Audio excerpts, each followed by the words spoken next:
Okay, so, we've been talking about quarterbacks lately, and you sent over this clip Yeah. from NFL Live, Mm-hmm. from the Aditya Lahari YouTube channel. Right. It was Adam Schefter talking about Shedeur Sanders, and there's this whole thing that's popped up about him and whether or not he passed the ball before he throws it, Yeah. and whether that's like, a concern as he gets ready to move into the NFL. Yeah. And, it's interesting, we talk about these prospects and how much scrutiny they Right. come under. And just one little observation like that can kind of snowball into this whole, Exactly. evaluation point. And I think that's what we're seeing with Sanders here.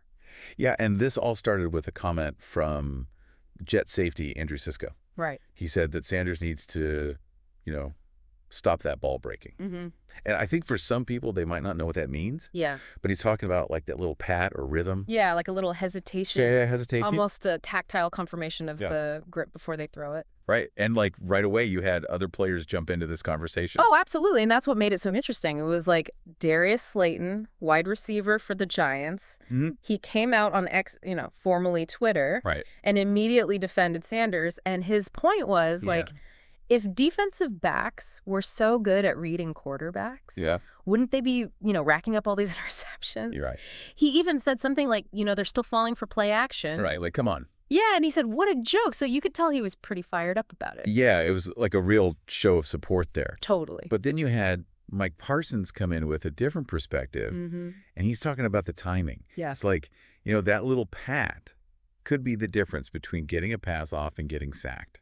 Right, and that's a huge point, right? Because at the NFL level, those margins Yeah. are so thin. Yeah. And, these defensive linemen are so fast. Right. And even with good offensive line play, that fraction of a second can really make a difference, Right. between getting that pass off or getting taken down. Right. And Slayton actually came back to that and said, Yeah. Even Tom Brady, Right. who is considered to have a really fast release, Mm-hmm. even he kind of has that rhythm Right. or that little pat. It's totally. And so it really gets you thinking, like, is it the pat itself or is there something else going on? Yeah, I think you're getting to the heart of it, right? Yeah. It's not just about the pat. It's the whole throwing motion, the decision making, and Mhm. ultimately getting the ball where it needs to be on time. Yeah. And that's something that Adam Schefter gets into, in that NFL Live clip. Okay, so he breaks down the types of quarterbacks. Yeah, Where the padding matters and where it doesn't. right. So who are the quarterbacks where he's like, Yeah. it's not a big deal? Well, he starts with the guys who have, elite arm strength. Yeah. Somebody like a Josh Allen, Right. where, his velocity is so good. That the little delay from the pad doesn't really matter. Yeah. Because the ball's getting there so fast anyway. So fast. Right? And then he's got, quarterbacks with that lightning fast release. Mm-hmm. Guys like Aaron Rodgers. Yeah. Even if they do have that little pre-throw motion, Yeah. their overall release is so quick. Right. It really negates the downside. So then he talks about these quarterbacks who have amazing anticipation Oh, and yeah. ball placement, Mm-hmm. like Matthew Stafford, Dan Marino, Yeah. John Elway. Right. Some of the greats. Yeah. And they're already reading the defense. Yeah. And they know where they want to go with the ball, so the Oops. little movement Yeah. doesn't really hinder them. No matter. Okay. So those are the quarterbacks where it's not really an issue. Right. But then Schefter also goes into, the types of quarterbacks where this could be a red flag. Yeah. Absolutely. So what does that look like? Well, he starts with quarterbacks with average or even below average arm strength. For those guys, any added delay can really hurt their ability to get the ball into tight windows or Mhm. get it downfield before the defense closes in. Oh, like Then you've got quarterbacks who maybe take a little longer to process the field and react to open receivers. That extra beat from the pat can be a missed opportunity. Right. And then finally, the quarterbacks who just have average anticipation and ball placement, Right. they need every advantage in Yeah. terms of timing and mechanics to be successful. And so where does Schefter put Shedeur Sanders in all this? He seems to think that Sanders probably doesn't fall into that second group, Okay. but he did say, arm strength. Yeah. That's a whole other Well, all other discussion. conversation. But he's not dismissing him. No, not at all. Just because of this padding thing. And it's interesting because, we talk about the quick game. Right. And a lot of times that padding motion Yeah. is part of the timing and rhythm of those short throws. Right. It's almost like a conductor's beat in an orchestra. Yeah. It's kind of syncing up the quarterback's release with the receiver's route and the offensive line's blocking. Okay, so it's all about timing and making sure everyone's on the same page? Right. And so it's not necessarily a negative thing. Gotcha. But, Schefter points out it can be a tell for defensive backs. It's like a little heads up that the ball is coming. But at the same time, it's also, like you were saying, crucial for the offense. Totally. To make sure that play's timing is working. Yeah, it's a real balancing act between rhythm for the offense and, potentially giving something away to the defense. Right. But what I think is really interesting is that nobody at Sanders' pro day seemed to be that hung up on it. Exactly. He's been doing it throughout college. Yeah. And, he's had a good amount of success. Right. So it's clearly working for him at that level. Yeah. Yeah. So it may not be this make or break factor. Or a deal breaker. That some people are making it out to be. Right. But then Schefter goes on to say that he thinks there are bigger concerns with Sanders. And it's his pocket presence and his time to throw. Yeah, I think this is where it gets really interesting. Totally. Because now we're talking about, fundamental quarterback play. Yeah. That's essential for success in the NFL. Yeah, we should probably say that, the offensive line at Colorado was not great. Yeah, they led the FBS in sacks allowed. Yeah. So not ideal. So it's hard to know, how much of Sanders' pocket presence issues are. Yeah. Because of that. You can't put it all on him, for sure. But still, you need to be able to navigate that pocket, sense the pressure, make those subtle movements, keep your eyes downfield, know when to step up, when to slide, when to throw the ball away. And as Schefter points out, it's not just about losing yardage when you get sacked. Right. You're setting yourself back, yeah, in terms of down and distance. Yes, it's a huge difference between being 2nd and 14 versus 2nd and 21. Yeah, it limits your options so much. Yeah, your playbook is so much smaller. Absolutely. You become predictable, and, it's just harder to move the ball. And Schefter said that Sanders' average time to throw last year was almost 3 seconds.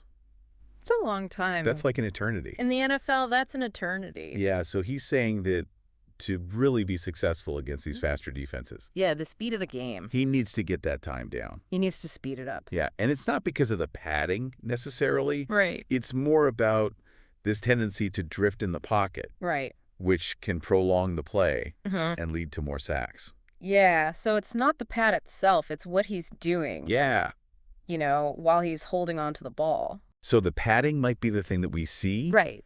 But what the NFL evaluators are probably really looking at is how he's operating. Right. How's he moving? Within the pocket under pressure. Yeah, exactly. And that brings up the question of, what kind of offense would be the best fit? Okay, so Schefter thinks a Shanahan-style offense. Yeah.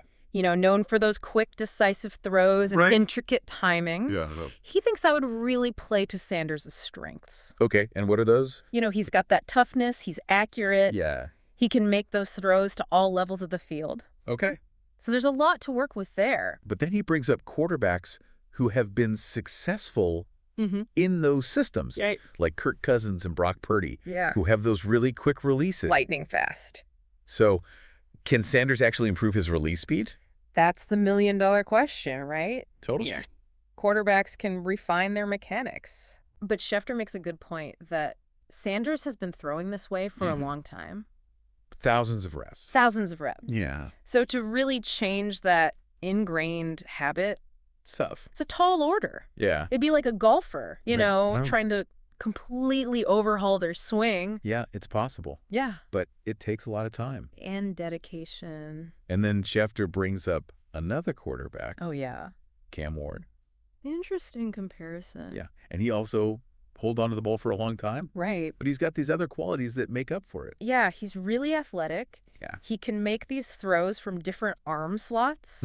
And when he does throw it, it's got a really quick release. Right. And Schefter contrasts that with Sanders, who's got more of a traditional, elongated kind of mechanical throwing motion. Right. So even though they both hold the ball for a while, the reasons for it and the ways they compensate are totally different. And that's what scouts are looking at. Right. It's like not just one thing. It's like the whole package. The package. A total picture. Yeah. And this whole conversation that started with the padding thing. Right. It really shows you how closely these quarterbacks are being evaluated. Absolutely. They're dissecting every little detail. You're trying to figure out how it's going to translate to the NFL. And, like Schefter was saying, there's been some shifting opinions on Sanders throughout the draft process. Right. So it's not like it's set in stone. It's a fluid process, for sure. So to sum up for everyone listening, okay, we started with this talk about Shedeur Sanders patting the ball. Right. Which, seemed like this little thing. A minor detail. Yeah, a minor detail, but it really became this jumping off point. Yeah, for a much bigger discussion. To talk about his pocket presence and his time to throw. Right. Those more fundamental aspects of playing quarterback. Yeah, and those are the things that are probably going to have a bigger impact on his future than whether or not he pats the ball. And Adam Schefter made a great point about the offensive system he ends up in that can either help or hurt him in those areas. It's so interesting how sometimes the things that we focus on end up distracting us from the bigger picture. It happens all the time. So this is something for you to think about. Okay. What are some other areas, maybe in your own life, where we're getting caught up in these small technical details and maybe missing the bigger picture, more important things? Exactly. It's definitely something to think about. Food for thought. Yeah. I like it. All right. Well, this has been great. It's been fun. Yeah. Always good talking to you. Tried to. See ya.